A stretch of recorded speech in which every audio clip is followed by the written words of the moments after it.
You received a call from an inmate at the Department of Corrections. This call will be recorded and monitored. If you wish to block any future calls of this nature, dial 7 now. To accept this call, press 5 now. To decline this call, hang up. Well, hello there, Miss Tanya. Haven't heard from you in a while. How you doing? Ah, good, good. Yeah, uh, taking advantage of the resources in there and just trying to enjoy yourself the best way you can and keep you calm and reduce some of that trauma that goes with being in lockup. Yeah, I've heard a lot of stuff about that. But you, wait. Oh, you got to be kidding me. It doesn't surprise me. It doesn't surprise me in the least bit. Well, yeah, I'm working on stuff like that out here, and mainly we just need to broadcast it. So hopefully you're willing to say something, or maybe you can get one of the officials down there to say something. Well, no, it's like this. Okay, just to put it in a nutshell. You said you went to your cell and you found a trans woman in the cell with you. And since you are had some bad experiences with male relationships in the past, you didn't feel comfortable being alone in a room with the male. And then you filed a complaint. And since the Department of Corrections considers this individual as a female, they really saw no problem with it, but you did. And so, through your efforts, they moved her out of your cell, which is what you wanted. And then, when she goes and complains, they pay her off. No, that's not fair. And that's what you should say. That's the information you should give. That's, in a way, discrimination toward you because she got this special treatment. But then again, you got what you wanted. And she just felt discriminated against. And they're treating this as a form of discrimination against her. And that could include you as well. Nobody said it was going to be fair. And that's just the way we have to accept it. And in order to make change, we're just going to have to bang on some drums. And you're going to have to get out there. And the DLC is good for retaliation. So I wouldn't say trust them.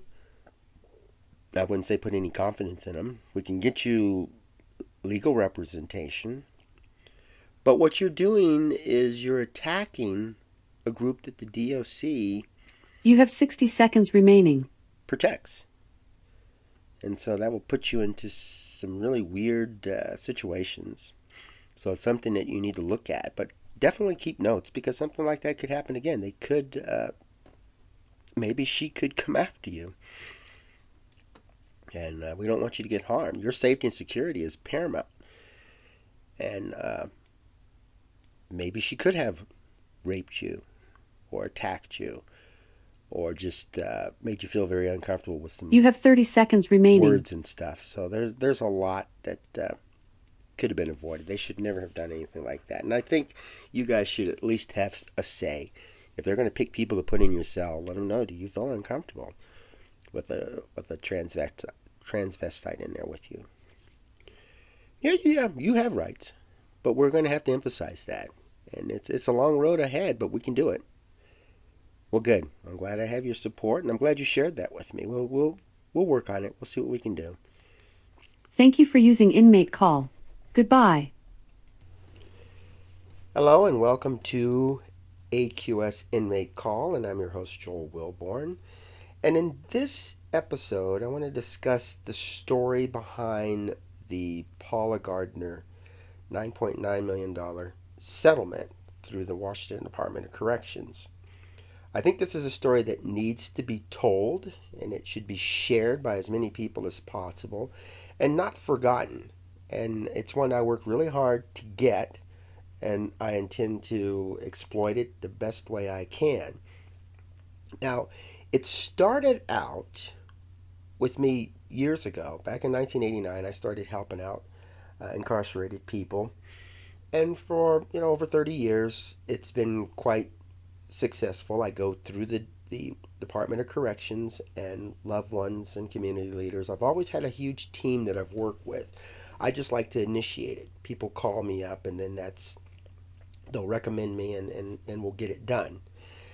And what I've noticed over the years is that we have systems set up, we have policies, we have procedures, and they tend not to follow them.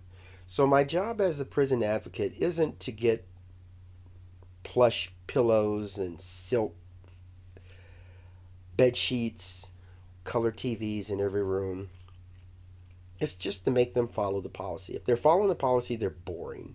If they don't follow the policy, I need to know, and I need to get the information out there. It could be through social media now, or the press, or through legislation, or even through town hall meetings or awareness days, where you go out to a fair or a public showing and people are discussing these things. It just needs to get out there. And there's a lot that's going on in these prisons that the public doesn't know about because they have this special protection where they're not held up to the same standards as other government agencies. And we need somebody to keep tabs on that. As I heard in a Zoom meeting I had with some other advocates, the people were saying it's not the DOC that's the problem. It's the people in there, the officials. They're just not doing their job. We're paying them all this money, and they're abusing their position, and they're milking the system. Back when I first started talking with folks, we communicated with people who were distant prisoners by snail mail and phone calls. And when the people called, it was a collect call. So you have a collect call from this prison, and I would talk to the person, or I would send a letter out. And that worked for me. And it still works for me. I have no problem with it.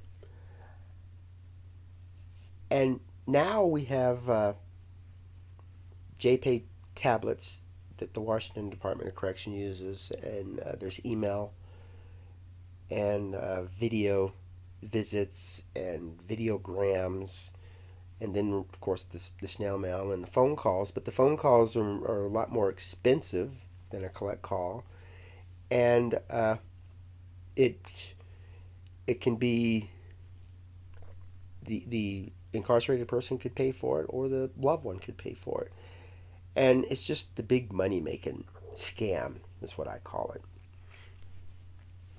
Now, with me, word of mouth is usually how people heard about me.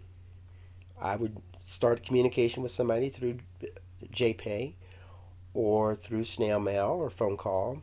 Somebody would recommend somebody. And I would hear things that were going on. So I would contact the DOC, usually through email, and they would pretty much do what I asked of them. They would look into it, find out there was a discrepancy, and fix it. And it was a good relationship. I had no problem with it, and I continued that for years, over 10 years. Then one day, I got a massive amount of complaints. Now, the prison system has ombudsman, and when the incarcerated people contact the ombudsman go in and try to work out some kind of deal. They'll listen to the complaint. Could be something like they're not getting their proper medication, or their cell is exceptionally cold and they don't have any gear to wear or to sleep under to keep warm, or maybe the floors or there's mold and mildew out there, and there's grime and stuff on the floors. And it, for us, it's just minor stuff, and the ombudsman can handle it pretty well, contacting the prison officials and getting it fixed up. Sometimes the prison officials are just getting lazy. Sometimes they don't care. Sometimes they don't think it's worth it. There's various reasons. But the ombudsmen are pretty good. But there are times, like I had an incident where Paula Gardner was complaining about a bed that she was sleeping on. She said the mattress was just terrible and she couldn't get any sleep. So I contacted the ombudsman, and they said, well, they were supposed to get some new mattresses. And I said, well, they're still sleeping on these old mattresses. And she said, well, nobody's ever called us. And I had heard that they couldn't get through, because I would recommend calling the ombudsman. Well, we can't get through. And so, of course, the representative said, well, that's why we haven't been in any calls. They're unable to get through. But that was resolved with the help of the ombudsman. And then the phone line was put back up, so they were able to get through. So if the prisons block the ombudsman, they're not going to get anything. But see, they don't have much of an effect on those of us on the outside. Me working with loved ones and family members and community leaders and judges and district attorneys, I have a little bit of clout. So it's really tough to stop me. They'll slow me down, but I can't be stopped. And that's the case with anybody on the outs. And we're not under the same restrictions as the government officials or elected officials or even certain employees of the business. You know, I don't expect JPay employees to be able to be as open and helpful as someone who doesn't work for a contracted service. So here I am going through the regular system to get things done. Sometimes it's slow, sometimes it gets done pretty quickly. And since there were so many of these complaints, people were complaining about not getting their money, not getting their medication, not getting proper medical attention. Their cells were below standard. Things that they are supposed to get while they go to prison. Not, like I said, not the fancy silk bed sheets, but things they need to have. They need to have the basics. They need to have food. They need to have their medical attention. And they need to have a place to sleep. And so they assigned me a person named Lisa Flynn. And Lisa Flynn's job was to communicate with me. Now, with the state of Washington, there's they have a process where public records are disclosed. So if I request a public record, I can get it. And eventually I did request public records dealing with this Lisa Flynn, which I don't know where she came from. And she sent an email out and told everybody that anybody who received a message from me, the message needed to go to her and she would handle it. So I thought, so this is her whole purpose. Because I would write to a prison official, get ignored. I'd write to the general correspondents, and they would go through their process. And since I was doing so many of them, I guess in their infinite wisdom, they figured that Lisa Flynn was the best one to handle this. Well, Lisa Flynn would conduct investigations. She said, we're going to investigate you. Don't send any email. Don't open up another account or something. So I'm thinking, okay, I'll sit through this. Then she'd come back. You opened up another account, and we need to permanently suspend your JPay account. So you can't send any email anymore. And with me, I'm going to get my messages through. If I couldn't send it through JPay, I'd write a letter. I would, when somebody called me, I would say, will you have this person call me, send me a letter or something? So I was able to get my messages through. And then with loved ones as well, I would say, oh, I can't talk to your daughter. You need to call her, or have your brother call her. And with that process, there was a lot of people that didn't know how to use the email system, especially when they were switching from JPay to Securus. So I made videos for YouTube, and I would refer to people to them. I said, you need to talk to your loved one, use Securus. Here's a link to my YouTube channel so you can learn how to use the system. And that was working for me. But here I am sitting here waiting for them to conduct their investigations, and they just blocked me. Then she decided she was going to block me for visitation and block me from some sending money. And that just got crazy. Why would they assign somebody to me to block me of everything? I needed questions answered. I needed issues resolved. I didn't need to be blocked. Anybody in DLC could block me.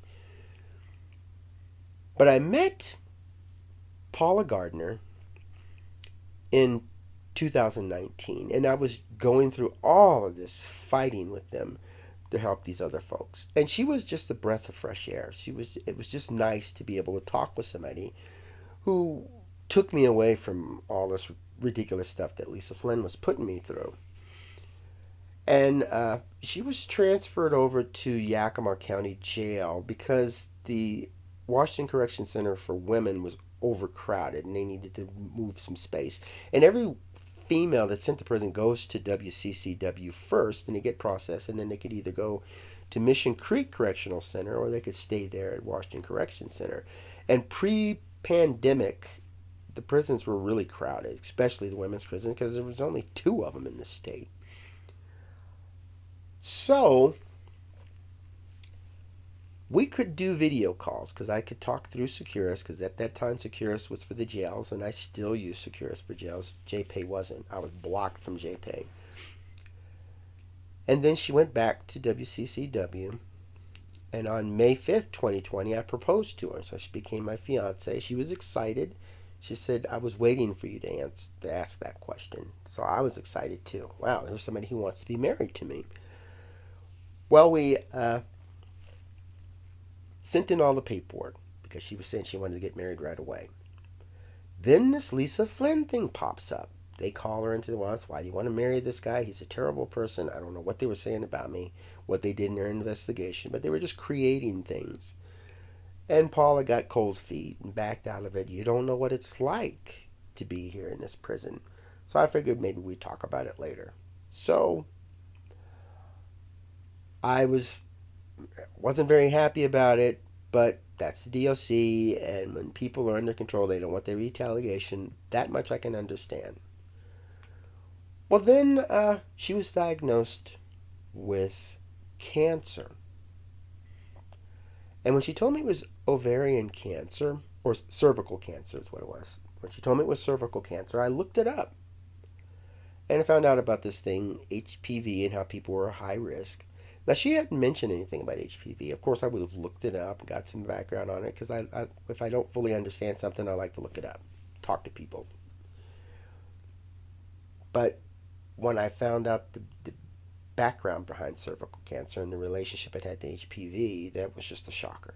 Then she tells me she has HPV. She told me she had it before she even got there, and that she had elevated testing and stuff when she went there. So they knew that she was at high risk for cancer. There were 6 different cancers that HPV can lead to. So boom, we need to educate people on HPV.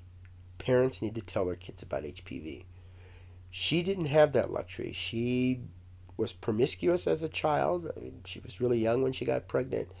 And HPV was picked up. And she really didn't know how to handle it. So, I'm dealing with this cervical cancer stuff. I'm dealing with all of this nonsense about blocking me. If I tried to send her money, they would confiscate it. I sent her $25 because she needed it. They confiscated the money and said that I was sending money to multiple people, which was against their policy. So I asked, who? Who was this other person? I actually got permission from the superintendent to send money to Paula Gardner, which I didn't need to do, but I just went out of my way because with all of the nonsense they were sending me through, you need to get permission from the facility superintendent if you want to send to multiple people. Maybe a mom wants to send to her 2 sons that are in different facilities. She can get the superintendents of each of those facilities to approve it, and she can send money to both her kids, multiple people. And if I can get approval from one facility superintendent and another superintendent, then I could send it there. But I just went one step further and said I was going to get permission to send it to Paula Gardner. I don't need to, because once I'm sending it to one person, that's it. But they rejected the one person in the whole system that I was qualified to send it to. And somewhere along the line, some unknown person, which I still don't know the name of, received money that wasn't qualified to send it. I mean, to receive it, wasn't authorized to receive it. Which is kind of odd, because I would tell them time and time again, if I send something, if I mail it or if I send it through an email to a person and that person receives it, it's authorized. Anything an incarcerated person receives from the outside is authorized. They can't come back and blame me for it. But I sent in an appeal. I said, why'd you block this money? They're telling me you can't do the appeal. She has to do appeal. And by then it expired. And I'm thinking, how is she going to do an appeal? She doesn't know the background of this. Nobody knows the background of these things. And it was just frustrating. So I couldn't send her money. Mail was rejected. I couldn't send her email. I could just talk to her on the phone pretty much and hope some mail would get through. Well, we discussed a lawsuit, so I decided to help her find an attorney, which put me in a whole new field because I learned a lot. Now I have a good connection with attorneys, and when people need attorneys, yeah, let's sue them. There's attorneys out there willing to take these cases, especially ones after I look at it and find out, yeah, this is a good case to go. So I picked that up because of this nonsense they were putting me through. And in order to really spend time with her, which is what she needed, they blab about we want to help people, we believe in relationships between family and friends, but they don't practice it. So clemency was the big thing. And of course, getting the letters and stuff out is very difficult. So I had to contact the district attorney that prosecuted her in her county. And they were just hating her because I contacted her defending attorney, and he said, you need to listen to the transcript. They really despise her, and so you can call them, but I don't think they're going to help you. So I did call them, and sure enough, they were, no, we don't want to talk to anybody about her. She's done. And then the district attorney went so far as to say she can't get out unless she's dying. So in a phone conversation, I said, you need to have your doctor contact this district attorney so we can get you out. And then boom, she's released to the jail. And she calls me. Well, actually, she called a friend who called me. And I drove up there, picked her up, and she goes off to Tacoma, which is about 300 miles from me, so she can be close to this doctor who is absolutely amazing. I highly recommend him. Great guy. But there's only so much he could do, because when she went to Yakima, because of the overflow, they didn't give her the proper pap smear. They had communicated it, but it's not Yakima's job to do that. It's Washington Correction Center for Women. It was their job. They knew she was at a high risk, yet they sent her over there anyway during the middle of her testing period. So they were 100% responsible for this condition. And even though in one of the interviews, one of the officials said, we didn't give her the cancer. We didn't give her the proper treatment, and we take responsibility for that. But the cancer is all up to her. And yeah, and her promiscuous childhood, her reckless criminal activity in her life, yeah, that should not have been done. And that's the family's responsibility, not DOC, not the state, not the federal government. The family should be educating that. And one of the things we talked about for marriage was that she would advocate for families and children and educate people in HPV and the effects of crime and how it could be devastating like this and cause a death sentence. Well, to get back on subject here, got her out on clemency. Eventually she won $9.9 million, holding the Washington Department of Corrections responsible. And when I read the article on it, because this is how I found out, there was a settlement. Now, when we had our discussions about this stuff, there was nothing about a settlement. She was supposed to go full out on this, go for a lawsuit, get this thing out in the public, because there's not much we can do for her. And that money certainly isn't going to help. The only thing we can hope for is to educate people, to keep folks out of prison and keep folks from going back to prison. Her voice could do that, but the DOC stifled that. So when I contacted her, I sent her a text message, and I was telling her how I felt sorry for her and how this was going on. And I said, the DOC messed up our relationship. And she said, no, it wasn't the DOC, it was you. You ruined our relationship because you weren't there for me. And that was kind of odd because she wouldn't answer my phone calls when I was calling her during this period, and she wasn't answering my text messages. She just kind of dumped me. She went off, she took my car, went off to Tacoma, and just disappeared. She ghosted me. But she did answer the text after I read the article and was asking how she was doing. And so I'm thinking, well, okay, this is you. You're going through a lot in your life anyway. I still blame the DOC, but because of this settlement, she's suddenly taken them off the table. It's not their fault. The fact that she got cancer because of them, the fact that they did not let me visit her or send her money or text her, that didn't hurt our relationship. It was just me, 100% me. It was all my fault. But hey, that's what she felt. I didn't care. I was upset because she didn't go to the lawsuit. I didn't want this settlement. Settlement means you have to be quiet. So I'm trying to figure out how I can fit into this. What can I do to still salvage some of this? I said, you need to help me. And she says, what, me help you? I'm not going to help you. So I thought, good, I can go back to plan B. I'm not under any restrictions. I don't have to abide by a gag order. I can say everything about this case. I was 100% involved in it. I know all the intricate details. And that's what I want to do. I want to get this story out here. Even though I don't have her direct participation anymore, during the process I did. I helped her with the letter to the attorneys to find somebody. I helped her with the clemency. I helped her with discovering the evidence against them.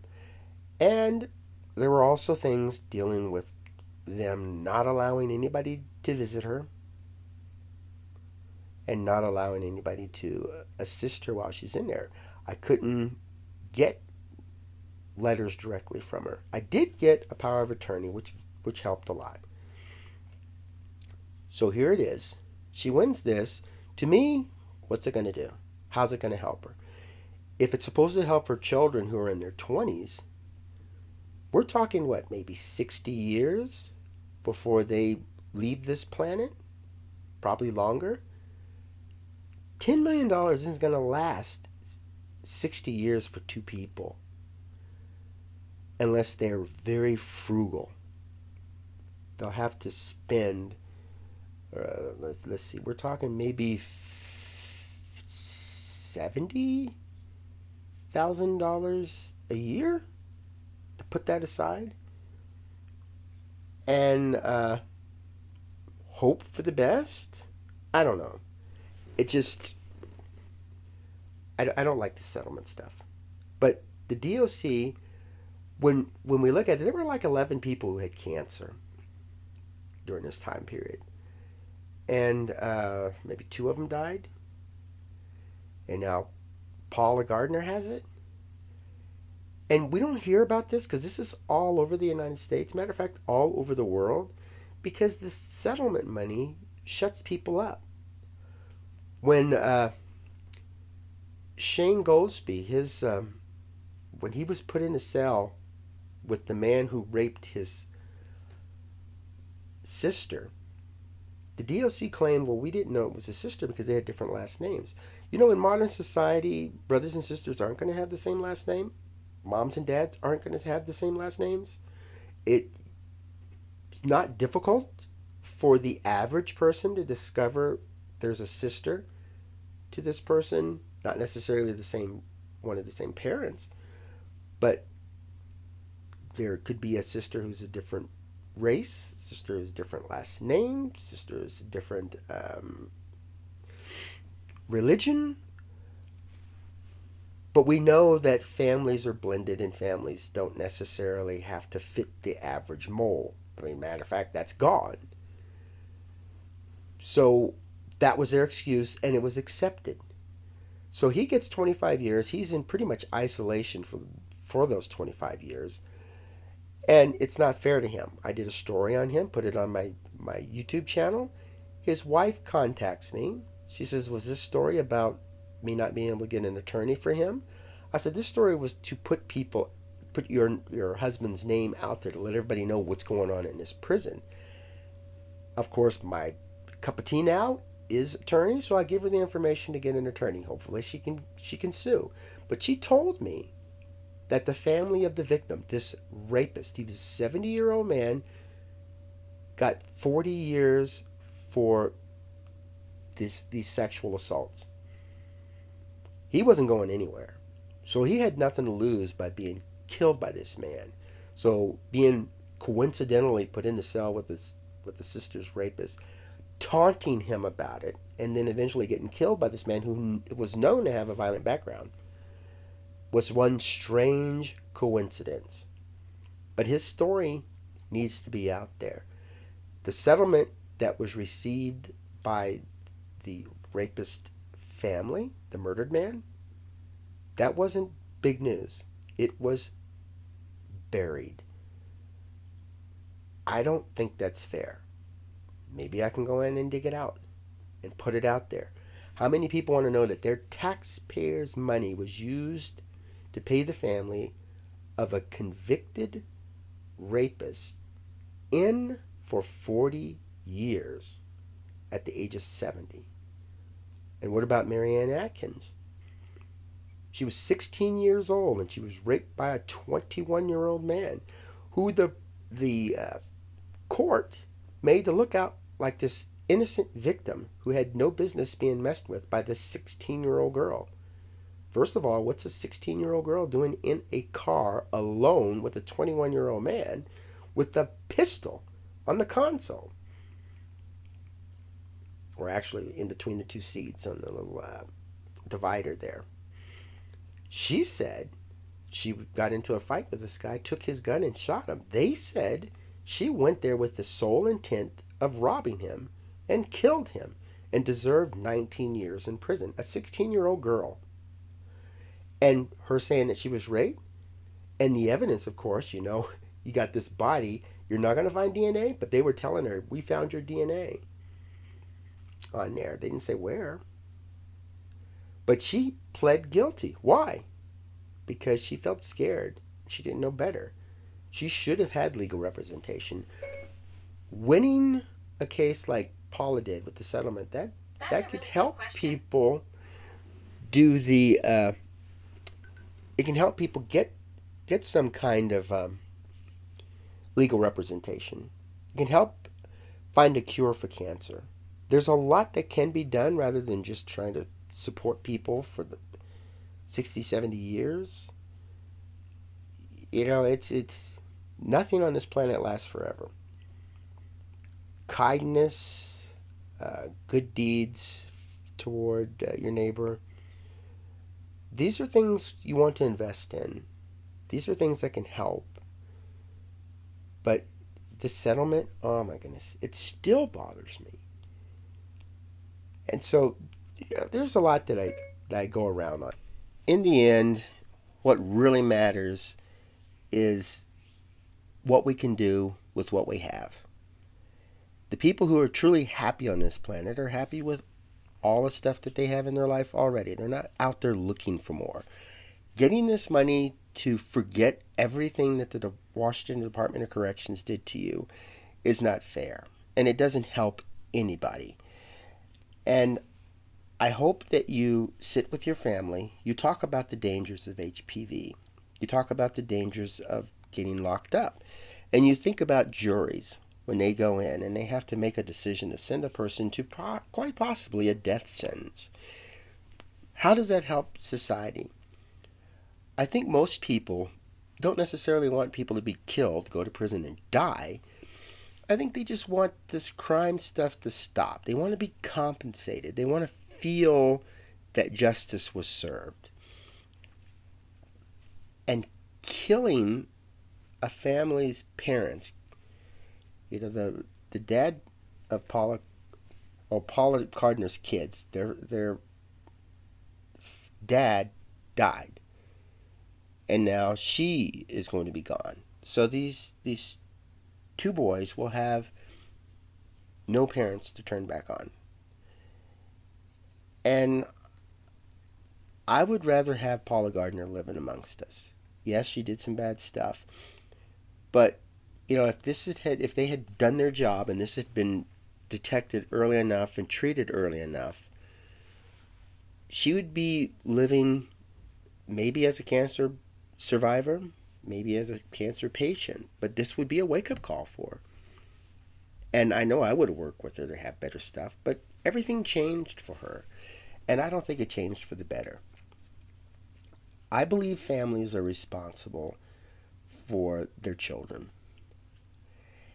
And if you speak with your family, you speak with your children, you speak with your nephews and nieces, and maybe even neighbors if they're allowing it, and talk about HPV, talk about the prison, like I said, and maybe watch movies or shows and just open up some dialogue. My YouTube channel has information on HPV, information on Paula Gardner's story, and it has people who are incarcerated talking about some of the things they can do.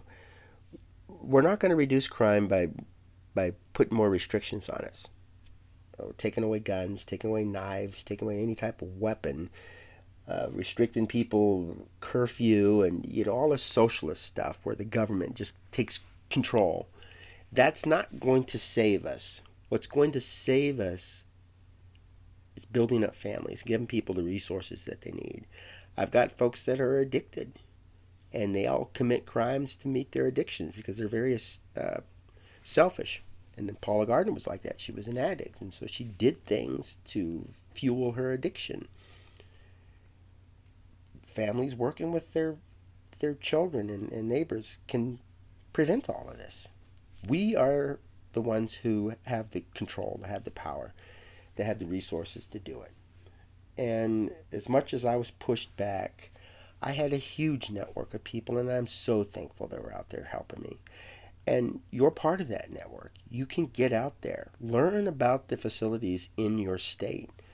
These people, if they go in all messed up and all addicted and angry, they're going to come out even worse. And these are going to be people that's going to be working next to you and living next to you. The only way to stop this is by looking in that mirror and seeing the person that's looking back at you. You have a lot of resources available, and you can start by the people that are closest to you. Let's keep them out of prison. Let's keep them from shooting up schools. Well, thanks for tuning in, and please check out the Paula Gardner story on AmericanQuittingSociety.org, and go out and have yourself a beautiful day and make magnificent memories for tomorrow.